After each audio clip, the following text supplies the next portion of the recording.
This past week at the Adobe Max conference, at one of Adobe's kind of annual conferences, Adobe announced that it plans to actually integrate AI image generation into its products. So those tools that we've talked about, like DALL-E 2, technology very similar to that, they're going to be including in products like Creative Cloud, Photoshop, Adobe Express.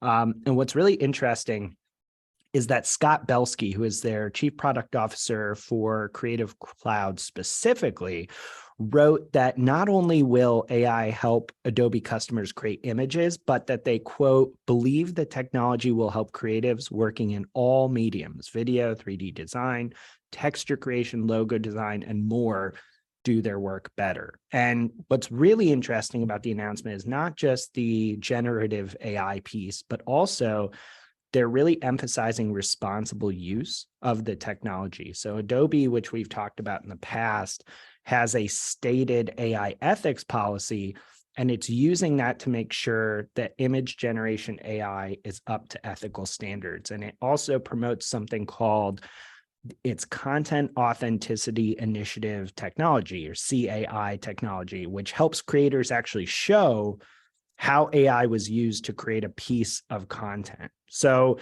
really interesting developments and really interesting big swings from Adobe in the world of generative AI. And I wanted to start off by asking Paul, kind of what are your thoughts on Adobe's moves here?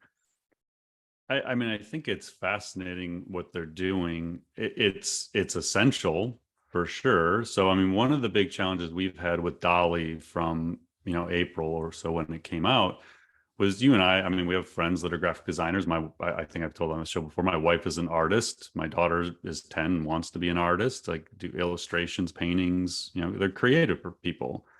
And I think there's been a lot of fear within the creative world, especially with designers and illustrators who see DALL-E and generative AI as a threat. And these are probably a lot of the people who use Adobe products for doing their job. And so Adobe is in an interesting spot where they're kind of walking this fine line where they need to infuse this technology. Like they have no choice. It has to be a part of what they do. And Adobe is one of the more innovative AI companies in the marketing space. For years, they've been one of the ones we've looked to has said, well, this is what platform companies should be doing with AI. Adobe has hundreds of AI features within their platform. So I think it makes total sense that they have to make a play into this. You need generative image capabilities baked within Adobe products. It's essential. Like there's no alternative but to do that. And yes, it will make people like you and I have new capabilities with design. Like maybe we wouldn't have used Adobe products before, but if that stuff's infused in and all of a sudden we have ability to do things that previously we would have needed designers or illustrators to do, like logo design's a great one. We would have to hire people to do logo design. If the future or the current state of AI is that we can now design logos without needing a designer, great for us, not great for designers who we would have paid to do it. And so I think Adobe's, again, they're in a difficult spot where they have to innovate. They want to innovate. They're an innovative company, but your core users, at least within Photoshop and Illustrator and some of the other products, are creative professionals who may feel threatened by this very innovation. So the innovation opens the door for other people to become creative in new ways, and it potentially takes away from people who have spent their life being the creative person other people relied on. And I get that it's going to enhance, like the designers and illustrators who embrace generative AI can do all kinds of new things and interesting things. And we've talked about that and written about it before. But there's also the reality that a lot of those people, their value as a human comes from their creativity. Like it's what they are, what they do, who they are. And they're not going to just like kumbaya around a campfire, like, great, welcome generative AI to our world. Like now anybody can do what I did for them. So I don't know. I think it's important that Adobe's taking a leadership role. I like that they're trying to find ways to support artists and creative professionals in the process through things like trying to identify if their work inspired the AI generated work. Like I have no idea how that's going to work.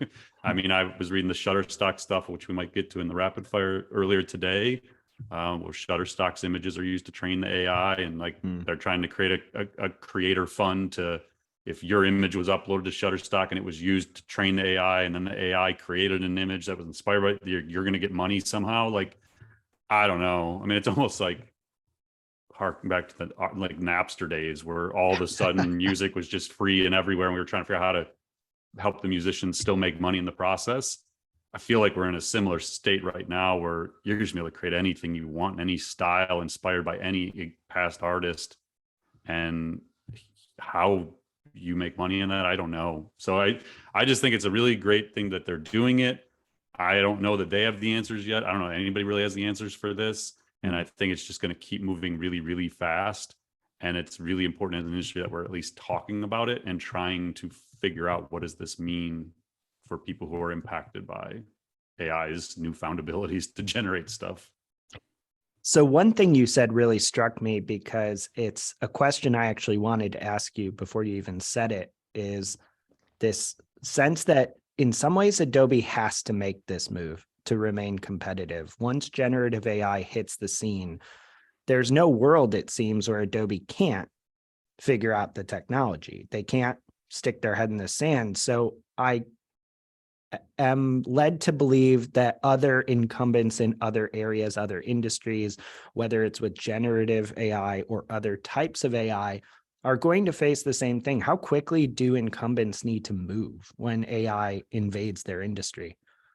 I think it's going to be industry specific. So as we've talked about on this show before, if you're in a highly conservative, highly regulated industry like healthcare or financial services, you know, it's probably not going to move as fast. You have probably a lot more barriers to this stuff. If you're in retail, you know, e-commerce, consumer goods, like there's far less restrictions on how you're going to use this stuff. And so I do think that there are going to be some people going to be left behind pretty quickly. Like, I mean, we think about marketing agencies, and I know we'll, probably touch on those throughout today. But you think about like the marketing agency world, and you could get left behind in 24 months. Like, it could be game over in 24 months if you're not figuring out how to infuse generative AI into your copywriting and your image generation and your video production and editing. Like, I just feel like that tech is going to move so fast in this space. And if you provide services around this stuff, or if you are on a corporate, a brand team that's involved with content creation in any way, yeah, I got to think like that we're probably looking at I don't know, 2 to 3 year window here where, if you haven't moved within the next 1 to 2 years, it's gonna be really hard to catch up. That being said, there's also going to be an argument around the first movers may not be the winners here, because I don't know if you and I were talking about this the other day, but there was a tweet this morning from Sam Altman, so the CEO of OpenAI, and let me pull it up real quick because I thought it was fascinating. He said, challenge for companies based on large language models, which is what powers the language writing tools that they make, GPT-3, they make GPT-3.